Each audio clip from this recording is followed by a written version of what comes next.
What up, y'all? I hope all is well with you. I just heard of Anne Rice's death, and it made me incredibly sad. It made me so sad that I had never met her or been in the same room with her to feel what I imagine would have been an amazing aura.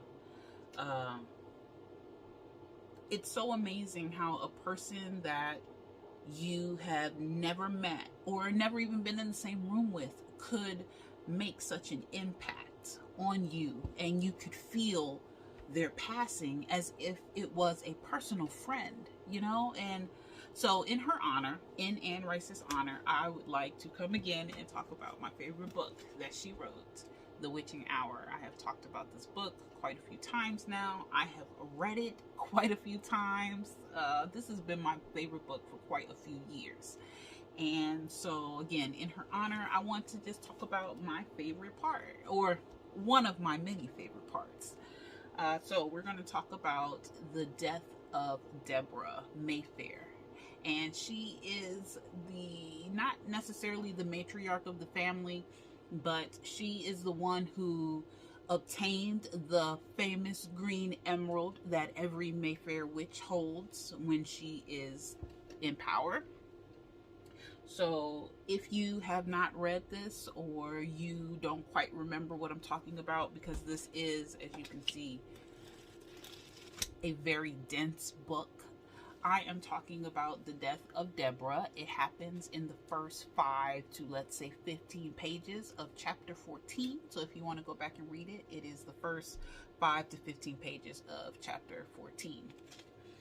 And so Peter Van Arbel, who is a member of the Talamasca, which is an organization that studies and documents supernatural occurrences. So vampires, werewolves, witches, green goblins, that's their thing.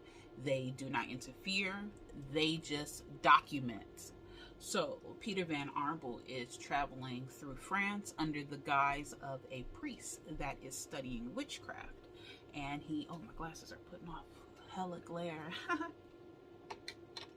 He is traveling as a priest studying witchcraft, and he hears whisperings of a witch that will be burned in the town of Montcleve, France.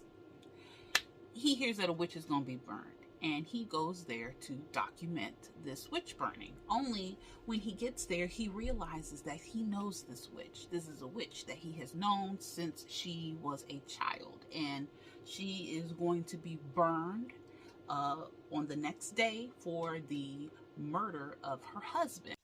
So Peter goes to see Deborah, and Deborah is being held captive in like a dungeon or something, and she tells him of her 3 children and just like how she came to be in this circumstance. And so Lasher killed her husband, and her mother-in-law has told everybody that she's a witch, and the town is filled with heretics who decide that, the only way to fix this problem is to burn her. And she tells Peter that he must go to her daughter, who has been sent away, and that she has disowned her sons because they sided with the mother-in-law and has testified against her to gain all of her assets.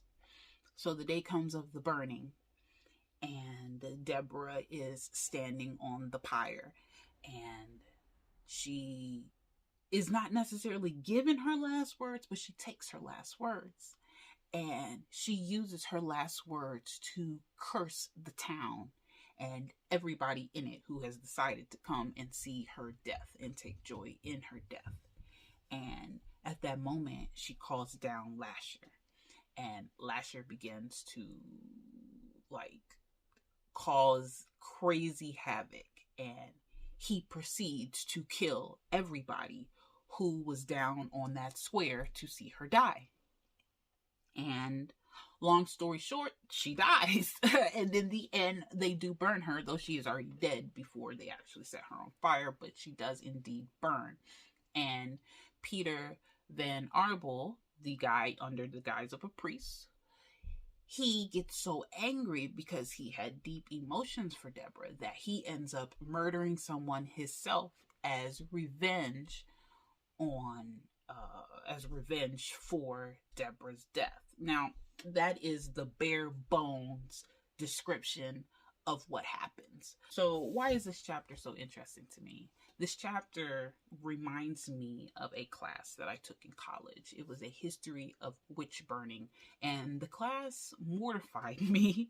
I think I was about 18 years old, and I had never really understood the gravity of mankind and how people can get swept up in a movement, and just how evil humans can be to each other. It was so hard to get through this class. It was emotionally taxing, reading about people who were essentially murdered for no reason, like, oh, if this person dies, then they're with God, so they're good. I mean, it was just, it's hard to fathom that mankind can be so brutal and so cruel. And I guess we're in 2021, and now I'm 30, so now I understand that the worst evil on this planet is man. But like, as a young adult who hadn't been out in the world yet, that class really, really impacted me. And as I would sit in that class and kind of daydream and zone off, I always imagined in my head, like, that inquisitor is going to get their just due. Like, at any moment, they're going to find a real witch. And that witch is going to F his ass up. You know what I'm saying? And so this chapter of Deborah dying, it gave me that. It gave me what I always daydreamed in that class, that those insane heretics who tied people to chairs and threw them in rivers, or threw people off of cliffs, or put people on those weird stretching devices and tortured them for days and months. And those inquisitors who were so cocky that they just, even though they say they were doing it in the name of God, they were murdering people. And I assume getting off on it. So this chapter, just every time I read it, it takes me back to that class. And it brings back those intense emotions that I felt sitting in there. So I would encourage anybody who is interested in Anne Rice to take a moment to go back and read that chapter. Maybe we can read it together at some point.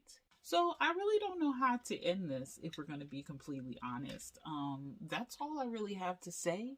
But this was one of the parts of the book that stuck the firmest in my brain, and I almost always go back and read it, almost in honor of the people who died via burnings or hangings or, drownings, because it was thought that they were witches. I always wanted them to somehow get some revenge, and I always wanted the people who participated in that to be held accountable. And I feel like this chapter, it gives me that. So it's always been near and dear to my heart. So thank you for letting me share with you. I hope you have a great day, a great life, a great everything, and peace.